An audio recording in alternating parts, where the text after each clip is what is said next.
I heard you say, meet you in the long grass, something good at long last, and we're away next to me. I found you by the old tree, something we can both see. We're away. Oh, let's run away and not know where we are going to. Let's go far today and it's all gonna be wonderful.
Kõik oma vahetunnid niimoodi.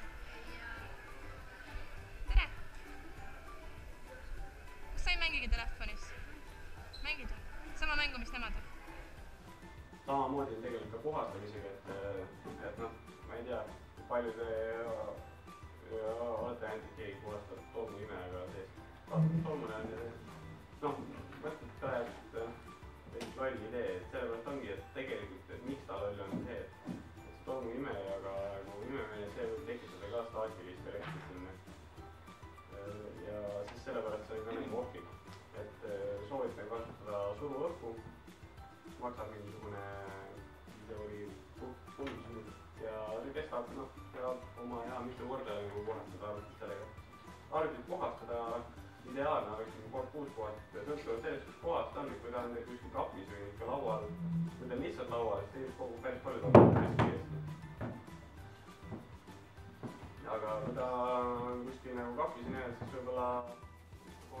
Värvide nimed kirjutame alati inglise keeles ja jutumärkides argumentidena.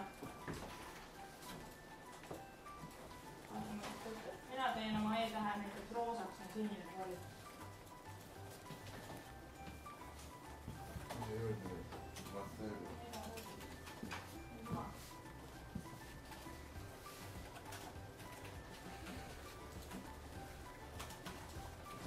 Nii, kas on aru saada, miks see pencolor siin üleval on? Siin. Miks ta siin kõige esimene? Miks ma ei võiks seda siia kirjutada? Siis seal, kus ta on, sealt hakkab värvima. Jah, kuna koodi laetakse alati ülevalt alla, samamoodi laetakse programmkoodi ülevalt alla, siis kui ma kirjutaksin ta näiteks siia vahele, siis oleks niimoodi, et siit kõik riikid oleks mustad, siit edasi rääkides punaseks. Kui ma vahel viiatud tahan. Just think about life, stuck cause I can't choose, scared of my next move, life's one long mystery, what will your mission be? It's the end of the road, where I call home, that life I've known, transition is a mission, just trying to make it all.